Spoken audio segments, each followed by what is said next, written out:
Hey Cougar fans, we're here with USF head men's basketball coach Chris Johnson, whose team now sits 13-9, 8-8 in the league after a road sweep this weekend up in Minnesota. Chris, let's get into last weekend a little bit real quickly. It was quite a performance. You guys shot the ball really well, but I think as you told Tom Frederick on the radio that it was mostly the whole weekend and your play of late has been because of your sharing the basketball and getting good shots, and those good looks are going down. Yeah. You know, obviously we have shot the ball well, but I think there's more to it. I think that's too simplistic of a way to put it.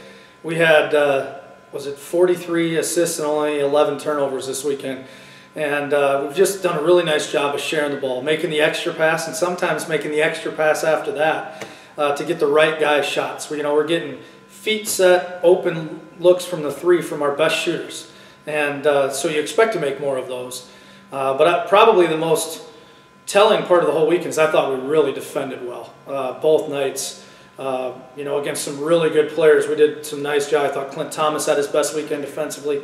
Mac Johnson had his best weekend defensively. Kibu was Kibu. He was really good defensively. And Tom Acey really shined on that side of the floor too. So we kind of got both sides of the ball going at the same time, and the results were obviously a whole lot of fun on the road and against two really good teams that I respect a ton. So we don't necessarily get into comparing year to year, but when we look at last year, you're averaging almost 3.5 more assists a game, and you're committing, 3 less turnovers. So that's to your point. And so that's how the rebounding is the same. So it's mostly related to what you've been observing with your team. Yeah, and I talked about the defense, I talked about the sharing of it, but maybe the most important thing is we're not turning it over as much. This team has had a problem with turning it over. It's cost us some games this year, and over the last month, we've really ratcheted those numbers down. We only turned it over 4 times against Duluth and only 9 times against St. Cloud. And so if you can keep those numbers in the single digits, you're going to have a great chance to be successful. And if this team gets more possessions, we're a pretty decent offensive team. So if you add 5 more possessions in every game than we were previously having, you're going to score 4 to 7 more points a game. And lots of times that's been the difference. We've lost 4 games in this league by 4 points or less. And so a lot of those games we had 18, 19 turnovers. And so it's nice to see. Of late, it kind of reminds, it's almost like a flashback to some of those games late in the 2013-14 season when you were rolling up a lot of points. I mean, you had 90 points now 6 times. So this team can light it up when those looks come. Yeah, we have more options.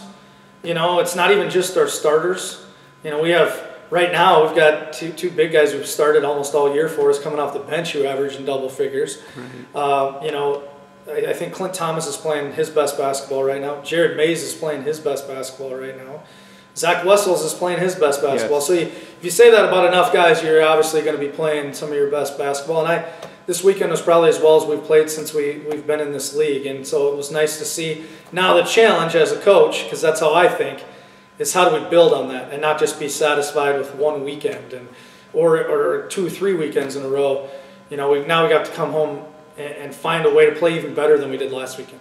Well, I mean, some of the fans may not know this, but over the last 4 games, you have 56 threes. You've hit 10 or more threes 3 of the 4 times, and 2 of them are 17 and 20, and those are numbers that are really unprecedented in Division II history here at USF that I could find out. So they're shooting the ball better, but again, you got the guys that can make the shots, and while their percentage may not be as high moving forward, you always know that you're going to have those guys being able to knock home shots. Well, right? And they're a confident bunch right now, and that's huge, as we know. And we were in a shooting slump right before this started, 4 games ago, and so it's nice to see guys bounce back, stay with it, put the time in the gym to get their shot back.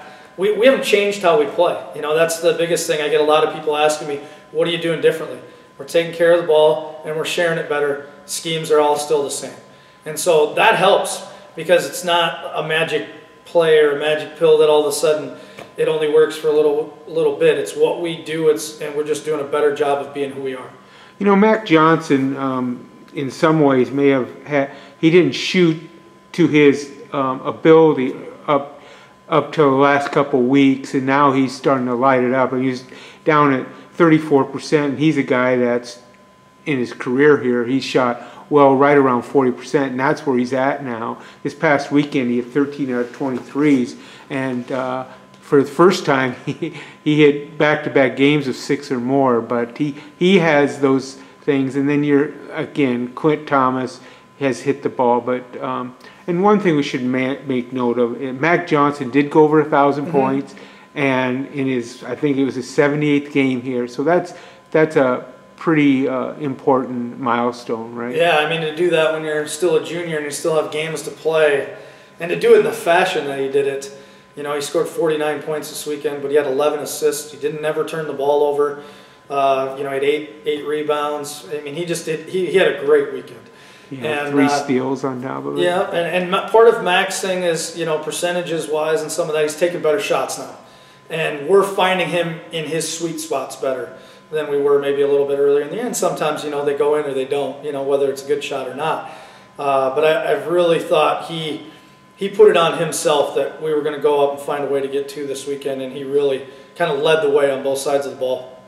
Now, before we get into this weekend, a couple guys have really, at least, we talked a little bit about Zach Wessels earlier in this interview. He's come on and given you some good solid play off the bench, hasn't he? He has, and it's twofold. He's played much better, and it's allowed us to play him more, which doesn't wear Kibu out. So then Kibu's been a little better, and he's got a lot of that to thank Zach Wessels. Zach's found a way to score it a little bit more lately, but he was another guy. I think he had 4 assists and 0 turnovers in both games, you know, or something close to that. And he's just playing with more confidence. You know, we can throw him out there, and Kibu was in a lot of foul trouble against St. Cloud. So Zach played a lot of the really important minutes in that game.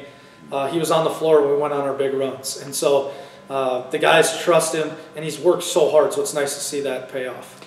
Well, moving on to this weekend, you have, you know, when people look at the records and stuff, especially Friday night, they might not see a good team. You know different. Minnesota Crookston's played some very tough games this year, and then Bemidji State, we'll talk about in just a second, but Crookston has some dynamic players on that team. Yeah, like Derek C.J. Polk and Derek Red. I mean, they've got some really nice talent, some young kids, and Kobe Critchley and the Gable Smith kid. I mean, they've got some nice players. It seems like every one of their games is in the 50s. They're always close. I think, you know, 5-6 point games. They do a great job of grinding you out, and you know that's not necessarily the style we want to play. And so we're going to have to find ways to get the tempo up and to handle it when the tempo is being played how they want it to be played. But you know that's a team. I think we owe them one. You know, our guys haven't forgotten what happened up there last year with the tip in, and was it after the buzzer, was it not, all that kind of stuff. So our guys are locked in. I'm not worried about complacency or anything like that. We respect Crookston. I mean, we didn't win up there last year. And they're a good basketball team. And then, you know, obviously Bemidji's playing really well right now. And so it seems like every weekend we're running into somebody who's hot. So that's no different this weekend. Yeah, Bemidji State brings a big kid in, Ben Best, who's had a good year.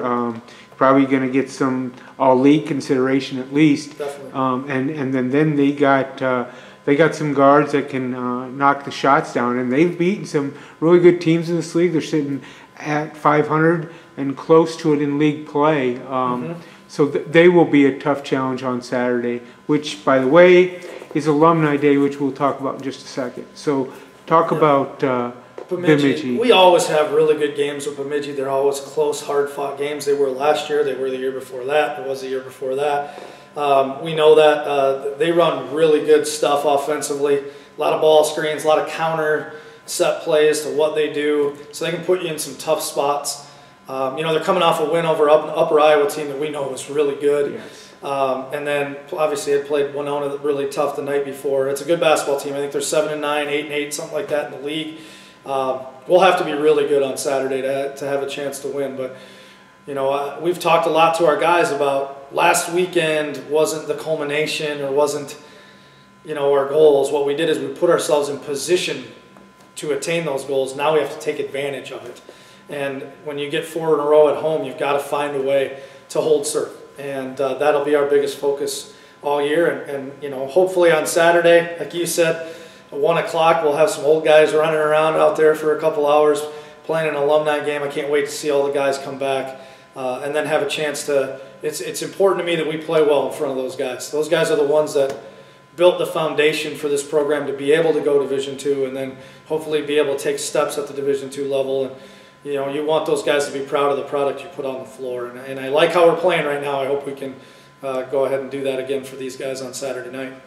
Okay, fans, one more time. Alumni, we play, USF plays Minnesota Crookston. They play women's game at 6, the men's game at 8. That's Friday night on February 5th. And then on Saturday the 6th, there will be a 1 o'clock alumni game, followed by the women's game at 4, and a 6 p.m. tip-off between USF and Bemidji State.